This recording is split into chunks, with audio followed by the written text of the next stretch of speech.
Assalamu alaikum. I am Asad Naeem from Vihari campus and my topic is Road Not Taken by Robert Frost.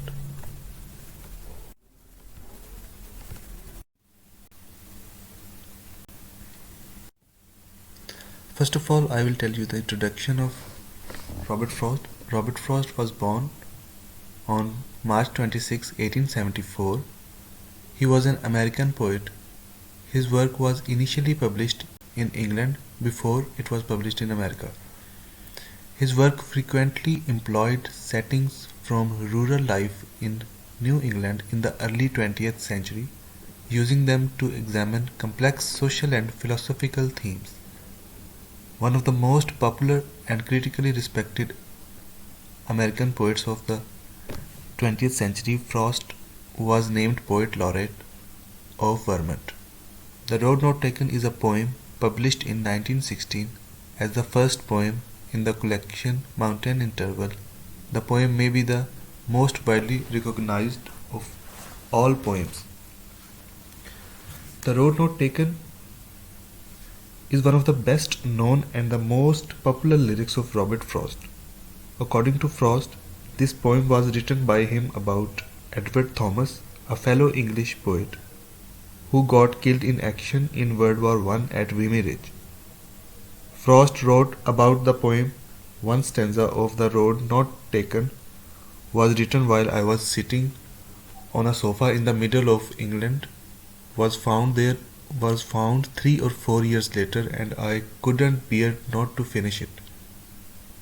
I wasn't thinking about myself there, but about a friend who had gone off to war. A person who, whichever road he went, would be sorry he didn't go the other. He was hard on himself that way. The detail of the poem. This poem relies on a metaphor in which journey through life is compared with the journey on road. The speaker must choose one path instead of another. Both paths look equally attractive. He decides to take the road less traveled by. That has made all the difference. Further he says, everyone has her moments of decision, and the right decision makes all the differences. Here the poet was confronted with making a decision which he did, and his decision made all the differences. Decision making is a challenging affair for every one of us. We have to draw wisdom while making choices. I will give you the detail of this slide. Decision making is a challenging affair for every one of us. There are moments of hesitation, confusion, retreat till we arrive at some decision. The consequences of choices are to be visualized and judged against all odds and odds that may come our way. Some critics say that poet behaves like a spiritual drifter, unable to make a definite choice because he lacks the requisite insight and energy in the making up of a major poet and choosing between the types of poetic styles, conventional or modern, adopted by his contemporaries. We can universalize his choice by making in The Road Not Taken. Choice is something inevitable for every one of us in our lives. Choices do have their consequences, good or bad, that have to be bear, and most of the time we are left with no alternatives after we have settled on one.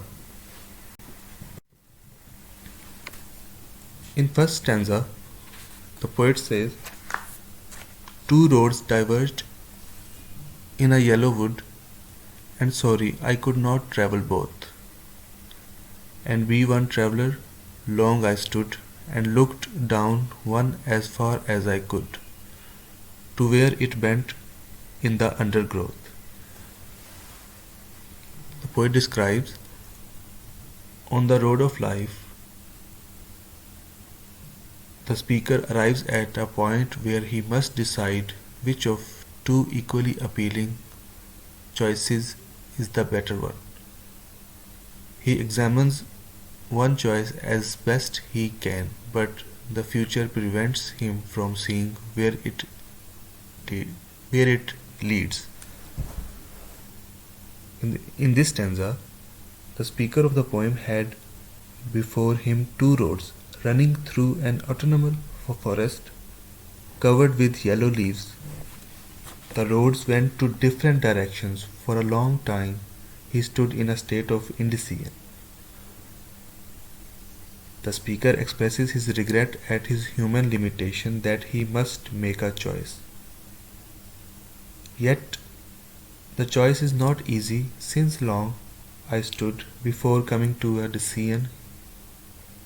He examines the path as best he can, but his vision is limited because the path bends and is covered over.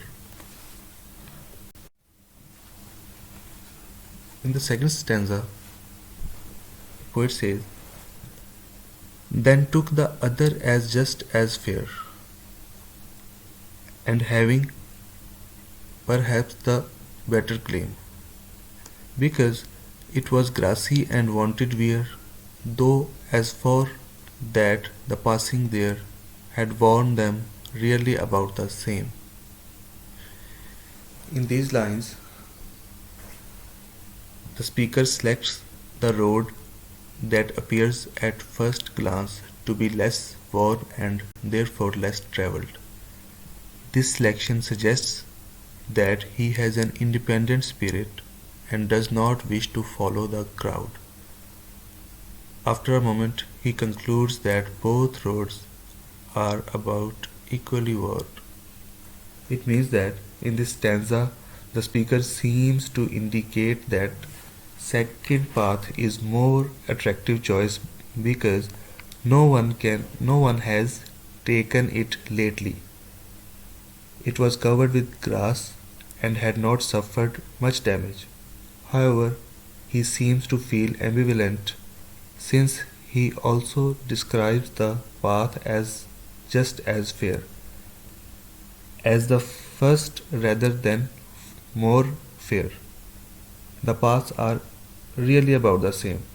They were nearly similar and both of them had not suffered much wear and tear.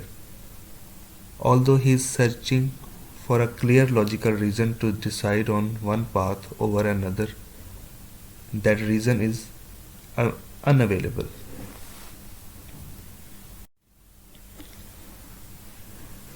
In the next stanza,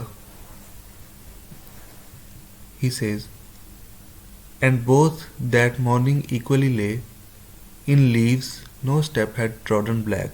Oh, I kept the first for another day, yet knowing how way leads on to way, I doubted if I should ever come back."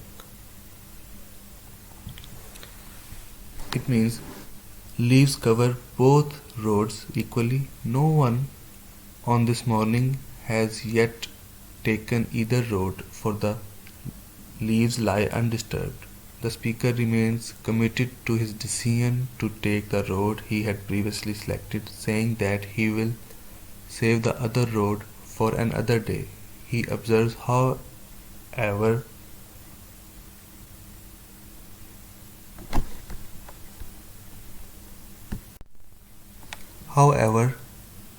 that he probably will never pass this way again and thus will never have an opportunity to take the other road. It means, in this stanza, on that morning both the roads were equally covered with leaves because neither of them had been trodden upon, and the leaves on the both of them lay scattered. At this point, the speaker took a decision. He chose the second road and deferred the use of the first for some other day in future. But at the same time, the poet was aware of the fact that the day in future may never come as one path leads to another and so on. He doubted if he would ever be able to travel the first. In the last stanza, poet says, I shall be telling this with a sigh, somewhere ages and ages hence. Two roads diverged in a wood, and I took the one less travelled by, and that has made all the difference.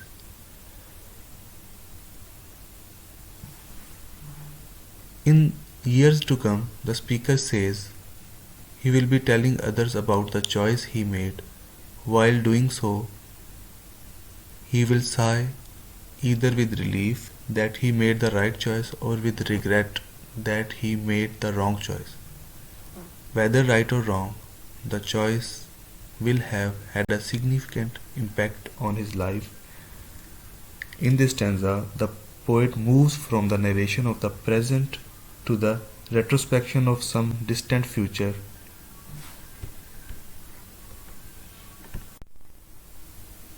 It is just likely that he will regret his present choice. What he suggests here, though, appears to contradict what he has said earlier. At the end of the poem, he says that the paths were different from each other and that he courageously did not choose the conventional route but the one less traveled by. Now come towards the themes of this poem. First theme is individualism. The speaker chooses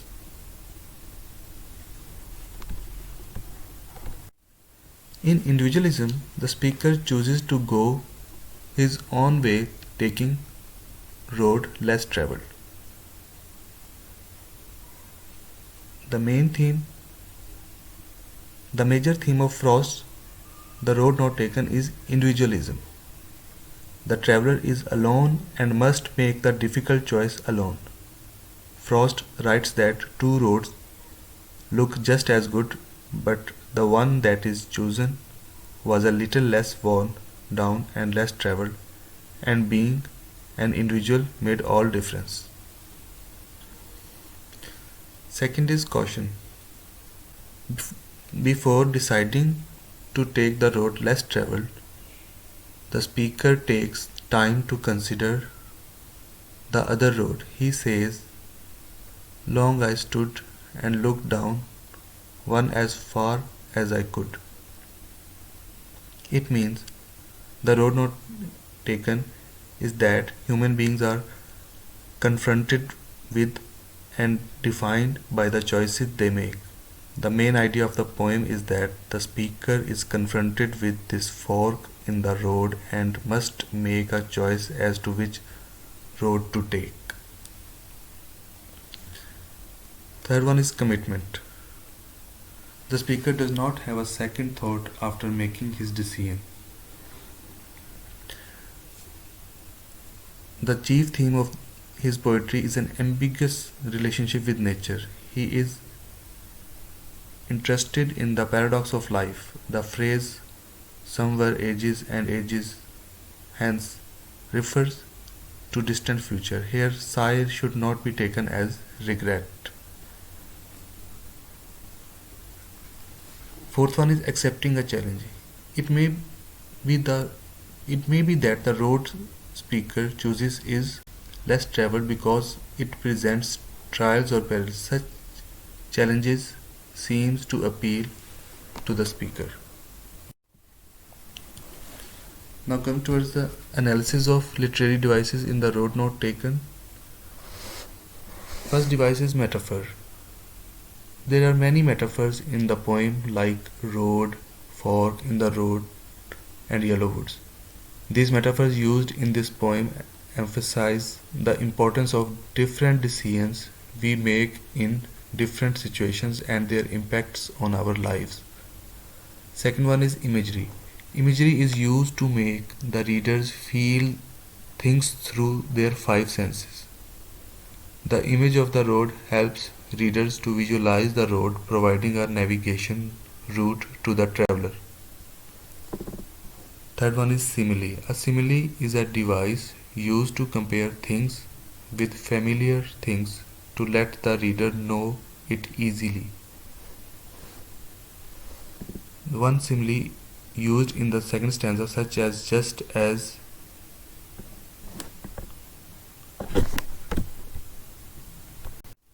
in the second stanza, such as just as fair, shows how poet has linked the road less taken to the easy way through life. Next is assonance. Assonance is the repetition of vowel sounds such as the sound of a and o in quick succession in somewhere ages and ages hence. Consonance is the repetition of consonant sounds such as d in two road diverging in a yellow wood and ta sound in though as far as passing there. Next one is personification. Robert Frost has personified road in the third line of the second stanza. Here it is stated because it was a grassy and wanted wear, as if the road is human and that it wants to wear and tear.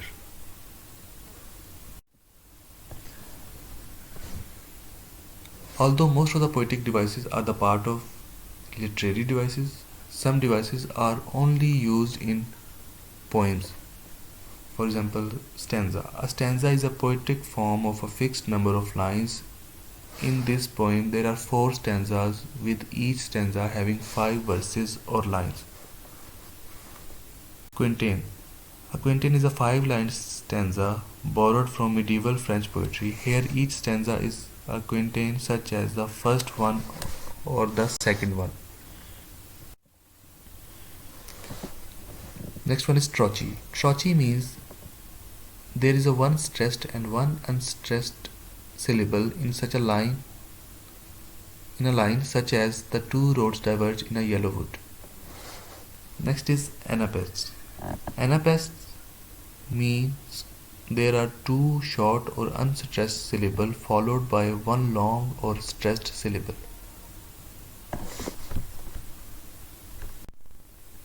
Anapaests mean there are two short or unstressed syllables followed by one long or stressed syllable. The above example is also an anapaest. This analysis shows that this poem, though seem a simple and innocent composition, point to the reality of making decisions in complex situations. Now, here's the rhyme scheme of this poem.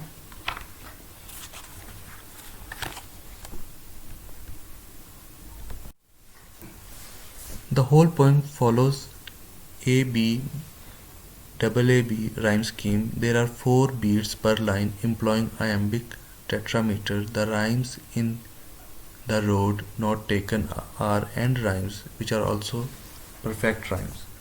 The road not taken is arranged into 4 stanzas of 5 lines each. Its rhyme scheme is A-B, which means that the first line of each stanza rhymes with the third and fourth lines, while the second line rhymes with the fifth line. Most of the lines are written in a loose or interrupted iambic meter. An iambic foot contains 2 syllables, an unstressed one followed by a stressed one. Because most of the lines contain 9 syllables, however, the poem cannot be strictly iambic. Often the extra syllable will be unstressed and will occur near the pause within the line. For example, 2 roads diverge in a yellow wood, and sorry I could not travel both. And be one traveller, long I stood and looked down one as far as I could, to where it bent in the undergrowth. The rhyme scheme of the poem is as follows: A B A B, C D C D, E F E F, G H G H. All of the end rhymes are masculine, that is, each consists of a single syllable. You may have noticed that the last word of the poem difference has more than one syllable. However, only the last syllable complete the rhyme with hence in line 22nd therefore masculine rhyme occurs. Now come towards the conclusion of the poem. Concluding the literary analysis, it can be argued that Robert Frost has beautifully used various literary devices to make the poem display multiplicity of interpretation which has gained the poem much deserved popularity. It means the road not taken in this poem, the problem of choice is very elementary. There are no obvious reasons for Frost preferring one road to the other. There are no moral obligations and curiosity in Frost's preferring of the road he finally did take. We find that the poet's choice was logically incomprehensible and appears wholly whimsical and undetermined. An ordinary reader of poetry thinks that it is a simple poem, but it has great symbolic depth and complexity. One way to read the poem is that the poet is confronted with the two different types of poetic development and moods of poetic presentation. One is the traditional way, much used by his contemporaneous poet. The other is the style not followed by the majority. And this is what the poet ultimately chooses. The closing line, and that has made all the difference, emphasizes the fact that the poet does not regret his choice. What is true of the poet is true of any man, and thus this small experience takes a universal symbolic significance. Simplicity, clarity, epigrammic force, and terseness are the hallmarks of the stanzas, each consisting of 5 lines. Each line has 8 syllables, with slight variations here and there to impart informality and casualness of tone. It is a personal lyric and devoid of parentheses, the dashes, the pauses, and the exclamations that are found in dramatic lyric. To conclude, Road Not Taken is a typical poem of Frost for hiding deep meaning beneath a surface simplicity. To a reader who does not ponder ever this poem seriously, the poem is very simple. Choice is something inevitable in our life, and whatever choice has been made, one has to suffer its consequences, good or bad. The point to remember is that the road has been emphasized in that it is the choice that makes the road important for us. In other words, our preferences in life make us different from others. Thank you.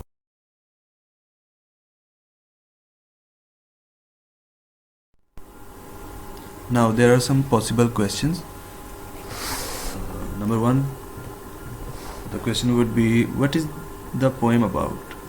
So the poem is about a dilemma, the need to come to a decision to solve a problem. The speaker must choose one path instead of another, and the both paths look equally attractive. As Frost's virtues are extraordinary, no other living poet has written so well about the actions of ordinary men. His wonderful dramatic monologues or dramatic scenes come out of a knowledge of people that few poets have had, and they are written in a verse that uses, sometimes with absolute mastery, the rhythms of actual speech. Frost's seriousness and honesty, the bare sorrow with which sometimes things are accepted as they are, neither exaggerated nor explained away the many poems in which there are real people with their real speech and real thoughts and real emotions.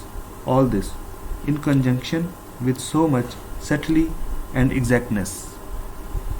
Such classical understatement and restraint makes the reader feel that he is not in a book but in the Word, and the Word that has in common with his own some of the things that are most important in both.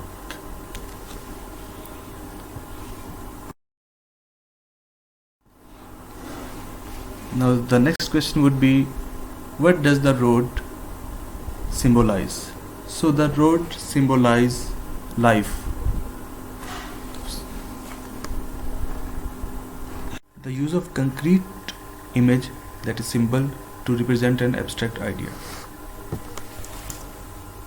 Symbolism is an artistic and poetic movement or style using symbolic images and indirect suggestions to express mystical ideas, emotions, and state of mind. So the path are the symbols. Paths represent the symbolically, paths represent as a way of life. For example, in general, what college is best for me, what career should I pursue, where should I live. Ultimately, one of the Robert Frost's most cherished poems is representative of the journey of life, and many decisions like these we make along the way. Frost is chiefly a lyrical poet. His poems are not spontaneous expression of youthful heart. Frost shows emotion. Some of his poems vaguely remind us of the joy and melancholy of Shelley and Keats. As regards imagery, they are full of the beauty of the darkness of late autumn, depths of winter, and the swift summer. He has written lyrics which are light-hearted, humorous, and philosophical. He often combined the two extreme point of views. He has also written a few love lyrics. The form implied by Frost is often dramatic, but in some of his most successful pieces, he has subordinated both drama and character to the poetic narrative. In the Code, a farmer tells how his employer made some trivial reflection on his work and thereby bury him under a load of hay. Here he has sketched out half humorously the anecdote which shows peculiar local customs and the odd expressions of personal pride which develop in a remote rural community. In The Witch of Cowes, a humorously gruesome story of violence, brooding, and hallucination has been presented, and it is probably the most usual ghost in American literature. The Paul's Wife is a combination of realistic, fantastic, cynically coarse, and delicately beautiful elements. This poem is an amazingly successful fusion of the most disparate qualities.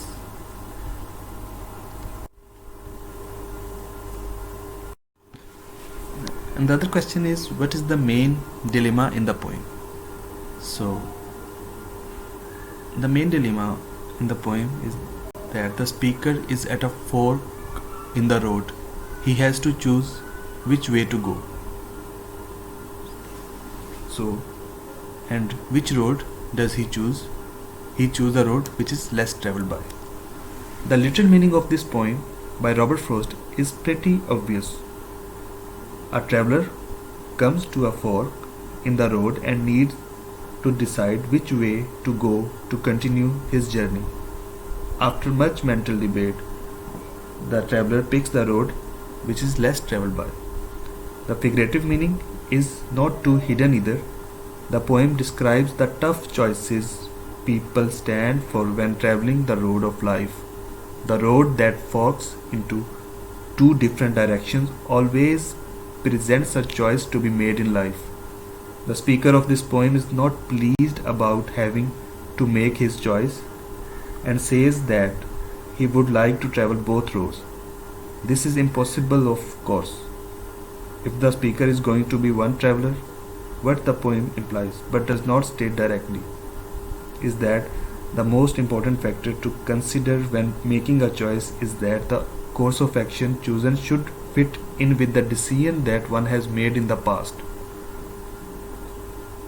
This speaker is distressed about being faced with two paths that lead in different directions. He is aware of the implications of choosing badly and does not see enough difference between the two roads to make one stand out as an obvious choice. But it is the nature of life that choosing cannot be avoided.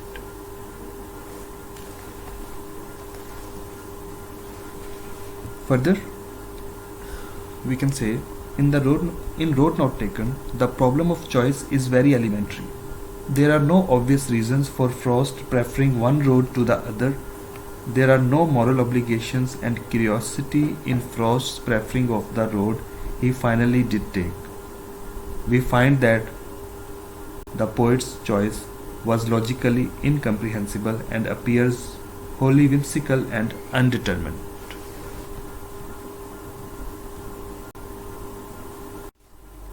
Now the next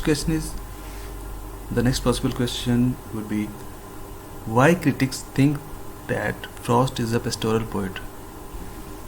I will describe it with reference to the road not taken. So the answer is, in his poetry, he discussed pastures, plains, rivers, woods, and weather. Frost uses pastoral techniques only to evaluate and comment on the modern lifestyle. His pastoralism thus registers a protest against a disintegration of values in the modern society, and here is one with the great poets of the modern ages. So he qualifies for both as pastoral as well as modern poet. He fulfills the elements of modernism such as realism, symbolism, isolation, and alienation. As most of these characteristics are obvious in Frost's poetry, he qualifies as modern poet. However, critics have a difference of opinion over considering him a modern poet.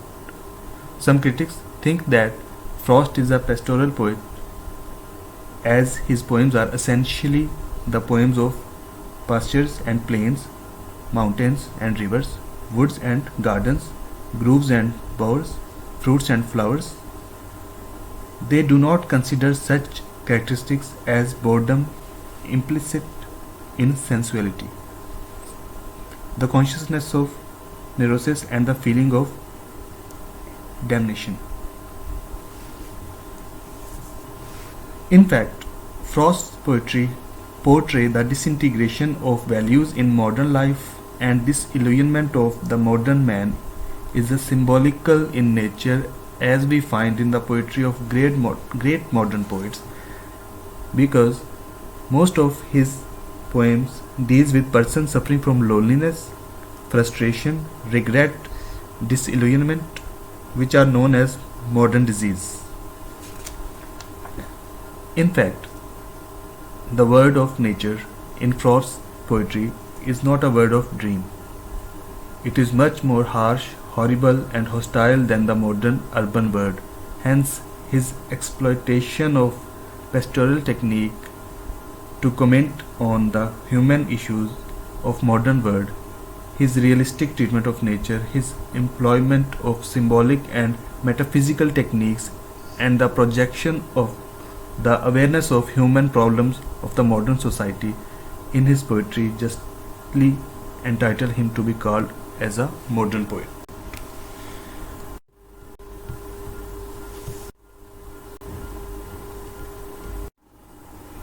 So now come towards the qualities of Frost's poetry. The common qualities of the Frost poetry in his poems we find tenderness, sadness, seriousness and honesty, sorrowful acceptance of things as they are. So, real people with their real speech and real thoughts and real emotions, we find this in his poetry. And classical understatement and restraint. Frost showed himself with a philosophical bent of mind from the very beginning of his career, though he does not have any philosophical system or set of beliefs, yet he is inclined to the inquiry or the speculative manner. Often he expresses himself in a humorous or satirical vein and shows an epigrammatic style. Mending Wall humorously portrays through rural anecdote the story of liberal inquiring man confronted with another man of inertia. Bridges is a poem of reminiscence which shows the writer's belief in balance.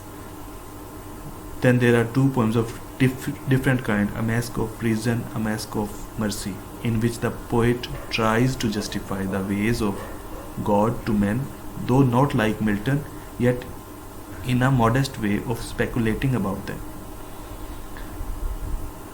Many of Frost's poems are capable of symbolic interpretation, though the surface meaning of Mending Wall, for instance, is that good fences make good neighbors. Yet symbolically, the poem states the serious problems of our times, whether the boundaries between the nations should be made stronger for our protection or should they be removed because they restrict our progress towards international brotherhood. The mountain symbolizes the uninquisitive, the unadventurous and unambitious spirit, and the road not taken symbolically deals with the problem of choice. Frost is not a nature poet like Wordsworth. He insists upon the boundaries between man and the force of nature. He sees spirit in the natural world. He regards nature as impersonal and uncaring. Though nature watches man, yet she takes no account of him. Frost treats nature both as comfort and menace.